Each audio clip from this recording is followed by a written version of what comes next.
રાજ્યમાં હવે ઠંડી નહીં પડે. રાજ્યમાં હવે તાપમાનમાં વધારો રહેશે. હવામાન વિભાગની આગાહી આપવામાં આવી છે. આગામી 2-3 દિવસમાં તાપમાનમાં 2 થી 3 ડિગ્રીનો વધારો થશે. 7 થી 8 દિવસ હીટવેવની પણ શક્યતા નહિવત કરાઈ છે. આગામી અઠવાડિયા સુધી લોકોને કાળઝાળ ગરમીથી રાહત રહેશે. જોકે તાપમાન વધતા ગરમીનો અહેસાસ થશે. આ સાથે જ અમદાવાદમાં લઘુત્તમ તાપમાન 21.6 ડિગ્રી તો મહત્તમ તાપમાન 34.6 ડિગ્રી નોંધાયું છે. ગાંધીનગરમાં લઘુત્તમ તાપમાન 21.2 ડિગ્રી અને મહત્તમ તાપમાન 34.4 ડિગ્રી નોંધાયું છે. અમરેલીમાં સૌથી વધારે તાપમાન 34 ડિગ્રી નોંધાયું છે.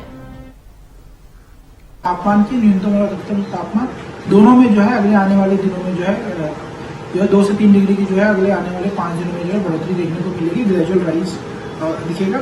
साथ ही अगर हम बात करें पिछले 24 घंटों में जो है कैसा रहा है गुजरात में न्यूनतम तापमान, तो उसमें जो है अहमदाबाद में 21.2 डिग्री सेल्सियस, गांधीनगर में 21.6 डिग्री सेल्सियस तथा जो न्यूनतम सबसे लोएस्ट न्यूनतम दर्ज किया गया वो नलिया में 14 डिग्री सेल्सियस. और अगर हम बात करें अधिकतम तापमान की तो अहमदाबाद में 34.6 तथा गांधीनगर में 34.4 डिग्री सेल्सियस. गांधीनगर